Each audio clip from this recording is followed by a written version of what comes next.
Amós capítulo 9, a partir do verso 11. A Bíblia diz assim: naquele dia levantarei a tenda caída de Davi, consertarei o que estiver quebrado e restaurarei as suas ruínas. Eu a reerguerei para que seja como era no passado, para que o meu povo conquiste o remanescente de Edom e todas as nações que me pertencem, declara o Senhor, que realizará essas coisas. Dias virão, declara o Senhor, em que a ceifa continuará até o tempo de arar, e o pisar das uvas até o tempo de semear. Vinho novo gotejará dos montes e fluirá de todas as colinas. Trarei de volta a Israel, o meu povo exilado, e eles reconstruirão as cidades em ruínas e nelas viverão. Plantarão vinhas e beberão do seu vinho, cultivarão pomares e comerão do seu fruto. Plantarei Israel em sua própria terra, para nunca mais ser desraigado da terra que lhe dei, diz o Senhor, o seu Deus. Olha que texto tremendo. Aqui o profeta fala sobre o período messiânico. O povo judeu acredita que esse texto se cumpre na vinda do Messias. Nós que conhecemos o Novo Testamento, nós sabemos que o Messias de fato já veio. O nosso Senhor e Salvador Jesus Cristo, Ele era o prometido, o Messias, ungido de Deus para Israel. A Bíblia fala que Ele já veio, as profecias se cumpriram. Mas a Bíblia também fala que o nosso Senhor e Rei um dia vai voltar. E graças a Deus por isso. Quantos têm a certeza que Jesus está voltando? De acordo com os estudiosos da palavra de Deus, a profecia de Amós se trata do período da vinda de Jesus, ou da segunda vinda de Jesus, no qual Ele vai estabelecer o reino de Deus aqui na terra. A escatologia cristã diz que Ele vai governar aqui na terra com os seus santos durante 1000 anos, e nós vamos ver a plenitude do governo do justo aqui na terra. Depois desse período de 1000 anos, aí começa toda a eternidade, onde veremos novos céus e uma nova terra, onde viveremos a realidade literalmente do céu, aquilo que a Bíblia chama de céu. Mas Jesus nos evangelhos, Ele não nos ensina como cristãos a esperar por esse momento de uma forma passiva. Muito pelo contrário, Jesus por algumas vezes nos ensinou no tempo presente a buscarmos o cumprimento dessa realidade, para que o Senhor possa trazer o seu reino, a sua vontade, a sua realidade aqui na terra, em nossas vidas. Ou essa deve ser a nossa oração, a oração do servo do Senhor, a experimentar a realidade dos céus aqui na terra. Todas as vezes que você experimenta o milagre, você está experimentando da realidade dos céus aqui na terra. Todas as vezes que alguém crê no Senhor Jesus, o reino de Deus é expandido, porque a Bíblia fala que o reino de Deus está em nós, está em vós. Nós devemos orar para que essa realidade se cumpra no tempo presente em nossas vidas. Nós devemos não só orar, mas buscarmos para que essa realidade se cumpra aqui na terra, como é nos céus. Aqui na realidade do reino, de acordo com a profecia de Amós, é uma realidade de frutificação. Eu tenho compartilhado há algumas quartas-feiras alguns princípios para que nós possamos experimentar dessa realidade no reino, dessa realidade de frutificação em nossas vidas. Falei lá na primeira quarta que para que nós possamos experimentar dessa realidade, e eu creio que é extremamente relevante para esse primeiro trimestre de 2024, porque recebemos uma palavra que está se cumprindo e vai se cumprir em plenitude sobre a sua vida, que esse ano de 2024 será sim, ou está sendo sim, um ano de muitos frutos, um ano de frutificação. Mas para que você experimente dessa frutificação, dessa realidade do reino, primeiro eu falei que você precisa semear. E aqui o profeta dá muitas promessas sobre o semeador. Ele fala que ele restauraria a casa caída de Davi, e o povo de Deus ia vencer o remanescente de Edom. É importante esse detalhe no texto, porque os descendentes de Edom, alguns povos que eram ali da linhagem de Esaú, os edomitas, povos edomitas, como o povo amalequita, que era ali da linhagem de Esaú, eram inimigos de Israel, que tinham em sua prática, em sua forma de combate, atacar o povo durante o período da colheita. O povo semeava e na hora de colher o inimigo vinha e arrebatava o que era semeado. Aqui o profeta diz que essa realidade se muda no reino de Deus. No reino de Deus, os descendentes de Edom, os amalequitas, aqueles que vieram para saquear a sua colheita, não terão poder contra a sua vida. Muito pelo contrário, tudo que você plantar, você irá colher em nome de Jesus. Nesse ano de 2024, tudo que você plantar, você irá colher em nome de Jesus. Eu compartilhei que você não só precisa semear, mas você precisa cultivar a semente, manter a semente viva no seu coração. Muito cristão se perde nesse princípio, recebem a promessa e muitas vezes lidam ali com a semeadura, com a semente, com o cultivo de maneira passiva. Mas não é isso que a palavra de Deus nos ensina. Precisamos manter o solo fértil. Se o solo seca, ele seca a semente e a semente não dá fruto. A Bíblia nos ensina que o solo fértil, próprio para o plantio, é um coração que crê. Então você precisa manter a sua fé acesa no seu coração. Você precisa manter a esperança acesa no seu coração. Nós compartilhamos alguns princípios para você cultivar a semente. Um deles é meditar na palavra sempre.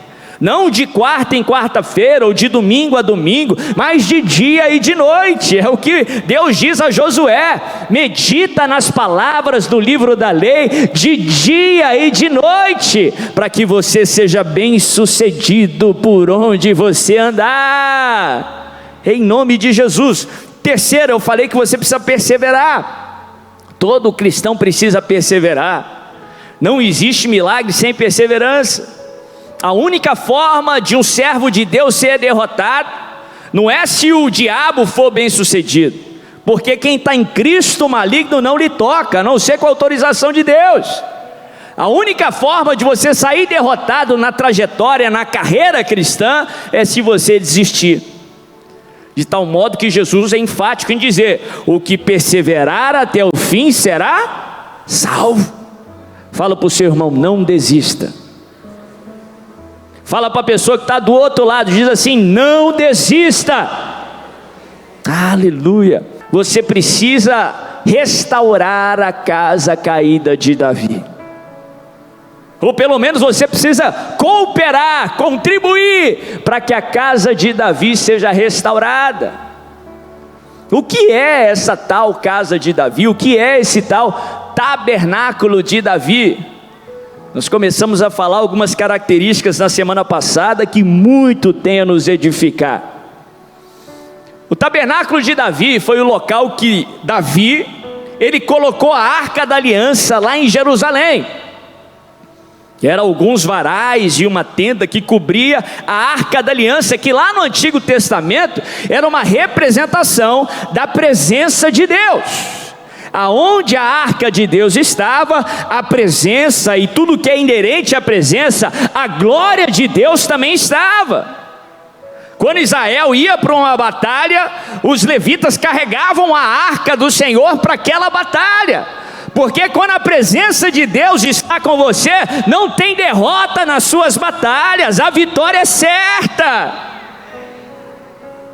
Em todos os anos, em todos os 33 anos que a arca do Senhor, que a tenda de Davi, ou o tabernáculo de Davi, ele funcionou, ele manteve ativo, durante todos os anos que o tabernáculo de Davi manteve erguido, Israel teve vitória nas suas batalhas. Durante todo o tempo que a tenda de Davi manteve-se erguida, Israel prosperou como nunca. Israel frutificou, a tal ponto que por muitos anos houve aquele sentimento de nostalgia, de saudade, daquele período áureo, daquele período de ouro, em que a tenda de Davi estava erguida, em que a glória do Senhor, a arca da aliança, estava ali no centro da nação de Israel, lá em Jerusalém, na cidade mais importante, porque enquanto a presença do Senhor estava no centro, enquanto a presença do Senhor estava ali, havia vitória para cada batalha, havia prosperidade e havia frutos. É por isso que uma das promessas para o Messias é que, quando o Messias viesse, a casa caída de Davi seria restaurada. A Bíblia fala que, mais ou menos 700 anos mais tarde, depois que o Messias veio, nosso Senhor e Salvador Jesus Cristo, ele morreu, ao terceiro dia ressuscitou, e a Bíblia fala que ele instrui os seus discípulos a permanecerem em Jerusalém, porque dentro de alguns dias ele iria enviar o seu Espírito Santo. E acontece isso, Jesus fica 40 dias andando com seus discípulos, depois de ser ressurreto, depois de ter ressuscitado da morte. Ele é assunto aos céus, passam 10 dias, e os discípulos recebem pela primeira vez, lá em Atos, no capítulo 2, o Espírito Santo, no dia de Pentecostes. A igreja primitiva, ela é formada, a igreja primitiva começa a crescer, o evangelho começa a propagar, a tal ponto que nós chegamos lá em Atos, no capítulo 15. Eu compartilhei esse texto com um grupo na segunda-feira. A Bíblia fala que enquanto a igreja estava crescendo, os gentios estavam sendo alcançados, havia ali um grupo religioso, de judeus que tinham se rendido a Jesus, mas estavam incomodados ali, porque gentios, povos estrangeiros estavam sendo também alcançados. Havia aquela dúvida se eles deveriam estar debaixo da lei ou não, se a salvação era pela graça ou pelo cumprimento da lei, até que o apóstolo Tiago se levanta, e ele é usado pelo Senhor, ali inspirado pelo Espírito Santo, e ele começa a citar a profecia de Amós. Ele começa a dizer, instruído pelo Espírito Santo, sendo boca de Deus na terra, e dizendo: se lembram ali da profecia de Amós? É ela que se cumpre agora, porque Deus está restaurando a casa caída de Davi, para que todos os povos que são escolhidos pelo Senhor, possam ter acesso à presença de Deus. É importante falarmos sobre isso hoje, porque o que Tiago nos ensina lá em Atos 15, o que ele fala que está se cumprindo hoje também em 2024, é o período nosso, é o período da igreja, é o período que vai anteceder a segunda vinda de Jesus. Em outras palavras, hoje Deus está restaurando a casa caída de Davi, Deus está reconstruindo o tabernáculo de Davi. Quando esse tabernáculo é erguido, a vitória para o povo de Deus. Quando esse tabernáculo é erguido, como ele está sendo erguido nesse ano de 2024, a prosperidade e muitos frutos em nome de Jesus. Mas por que Deus prometeu reconstruir o tabernáculo de Davi? Se você conhece um pouco do Antigo Testamento, haviam outros modelos de tabernáculos. E talvez alguém pode até falar que outros modelos até melhores. Por exemplo, o tabernáculo de Moisés, que por muito tempo ficou no meio do deserto, como que um manancial literalmente, um refresco no meio daquele calor do deserto. E ali a arca da aliança também estava. Havia o templo de Salomão, onde a arca ficou por muito tempo. Mas a profecia para o período da igreja, para que o evangelho corresse pelos 4 cantos da terra, o modelo no qual Deus ele quer reconstruir. Por isso que alguns estudiosos falam que essa era a casa favorita do Senhor.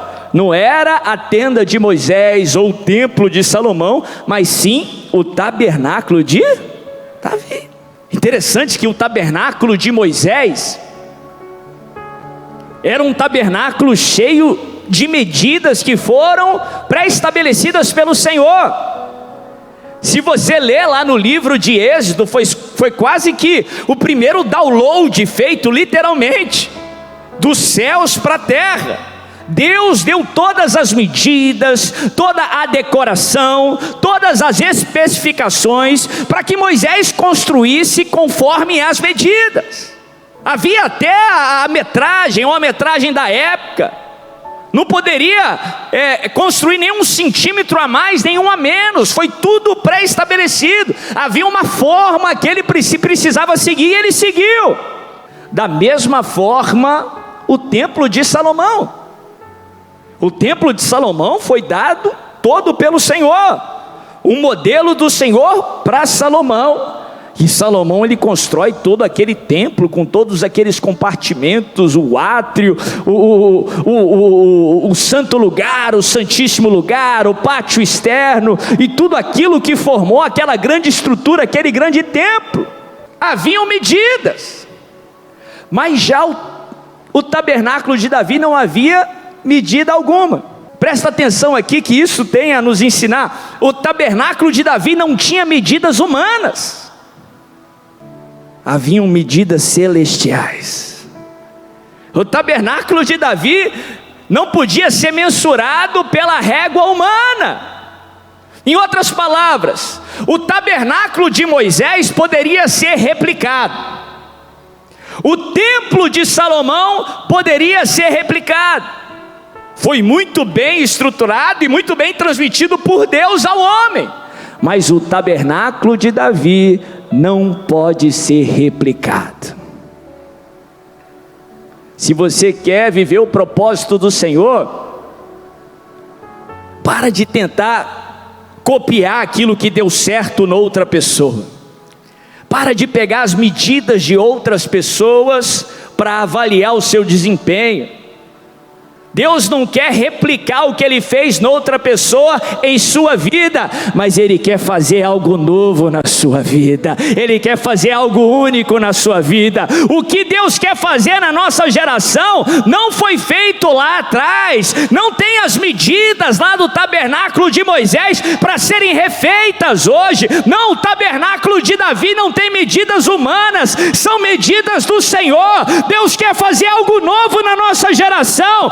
Deus quer fazer algo novo na sua família. Deus quer fazer algo novo na sua vida, em nome de Jesus. Para de ficar buscando algo que Deus já fez lá atrás. Não, Deus não quer repetir feitos. Eis que faço coisa nova, porventura não percebeis. A Bíblia fala que a glória da segunda casa será maior do que a primeira. Não se contente com aquilo que Deus fez lá atrás, em nome de Jesus. Busque algo novo do Senhor. Deus não repete o que Ele fez, mas Ele sempre faz algo maior, algo melhor do que Ele já fez. Ele guarda o melhor vinho para o final. A glória da segunda casa é sempre maior do que a primeira. Uma característica muito peculiar do tabernáculo de Davi era que o tabernáculo de Davi era acessível a todos. O tabernáculo de Moisés e o templo de Salomão, eles foram feitos com uma série de compartimentos. No templo havia o pátio externo, havia o lugar aonde eu e você como gentios poderiam ficar. Dali para frente nenhum gentio podia passar. No templo de Salomão havia a parte que as mulheres podiam entrar. Dali para frente, mesmo mulher israelita não podia entrar mais. Havia um compartimento aonde o povo normal de Israel poderia chegar. Dali para frente não era mais acessível. Precisaria ser de uma tribo específica em Israel, que era a tribo de Levi. E nem todos os levitas tinham acesso ali, mas você precisava ser de uma linhagem, de uma família específica, que era da família de Arão, que daí vieram os sacerdotes. Para entrar no Santíssimo Lugar, a arca ficava num cômodo depois do Santo Lugar, que chamava Santo dos Santos ou Santíssimo Lugar. Esse cômodo era separado por um véu. E para entrar ali não era nem todos os sacerdotes, devia ser uma única pessoa que era chamada de o sumo sacerdote, e ele entrava ali uma vez ao ano. Agora o tabernáculo de Davi não tinha santo lugar, não tinha santíssimo lugar, não tinha pátio exterior, não tinha átrio, era só 4 varas, um véu lá, um pano que guardava por cima pelos lados, e a arca da aliança. Não tinha obstáculos para se chegar até a presença de Deus. Não tinha obstáculos para se chegar até a glória do Senhor. E isso reflete o tempo da igreja. Sabe o tabernáculo que o gentil poderia se aproximar mais perto da arca? Não era o tabernáculo de Moisés. O gentil só ficava de fora ali do tabernáculo de Moisés, ele nem entrava para lá. No templo de Salomão ele tinha só o pátio externo, ele não entrava nas outras recâmaras. Sabe qual era o tabernáculo que o gentil poderia se aproximar mais da arca? O tabernáculo de Davi. Não tinha obstáculos para chegar perto da glória do Senhor. É isso que Deus quer da sua igreja, é isso que Deus está restaurando com o tabernáculo de Davi. Um povo que não coloca obstáculos para as pessoas chegarem até Jesus. Um povo que não coloca dificuldade para as pessoas terem acesso naquele que é a personificação do amor, que é o amor, que é Deus, que é Jesus. É o espírito religioso, é o fermento dos fariseus, é o fermento humano de Herodes, que coloca obstáculos para as pessoas chegarem até Jesus. Como igreja, nós não somos chamados para colocar obstáculo para as pessoas chegarem até Jesus. Nós somos chamados para colocar obstáculos para as pessoas irem para o inferno, não para que elas se aproximem de Deus. A gente tem que dificultar para o povo ir para o inferno, mas não se aproximar de Deus. Porque é na presença do Senhor, é diante da glória do Senhor, é na presença do Senhor Jesus Cristo que o ser humano é transformado, que o ser humano é restaurado, que ele é justificado, que ele é redimido, que ele é santificado. Aqui eu aprendo um pouco também sobre evangelismo, um dever de todos nós, um dever da igreja do Senhor. Nem todos são chamados para estar aqui pregando com o microfone na mão, ou ministrando de alguma forma no altar aqui nas nossas igrejas, mas todos nós, sem exceção, somos chamados para compartilhar com o nosso próximo o evangelho de Cristo Jesus, as boas novas do evangelho. É uma responsabilidade que nós temos, sim, com toda a bênção vem uma responsabilidade. Diga-se de passagem, nesse sábado nós vamos ter o projeto ID, no último sábado de cada mês, uma oportunidade para você ir conosco como igreja em algum lugar, para pregar o evangelho, para convidar as pessoas aqui para virem à igreja que é corpo de Cristo, para que as pessoas possam ser alcançadas. Eu costumo falar que a responsabilidade nossa é tão grande, que é até criminoso se nós não compartilhamos o evangelho. Imagina se você soubesse aí a fórmula ou remédio que curasse uma enfermidade tão terrível como o câncer, que mata tantas pessoas todos os anos. Imagina se só você soubesse o antídoto, o remédio, a fórmula que curasse todo e qualquer tipo de câncer, e você decidisse ficar quieto. Seria criminoso da sua parte, irresponsável, não compartilhar a bênção que você sabe. O que eu e você recebeu é maior até do que a cura do câncer. O que nós recebemos foi o dom da salvação, que nos livrou da morte e do inferno, nos trouxe vida eterna, mas não só isso, vida plena aqui na terra, apesar de dificuldades. Então é quase criminoso da nossa parte se não compartilharmos o que Jesus fez em nós, o que Jesus é por nós e as boas novas do Evangelho.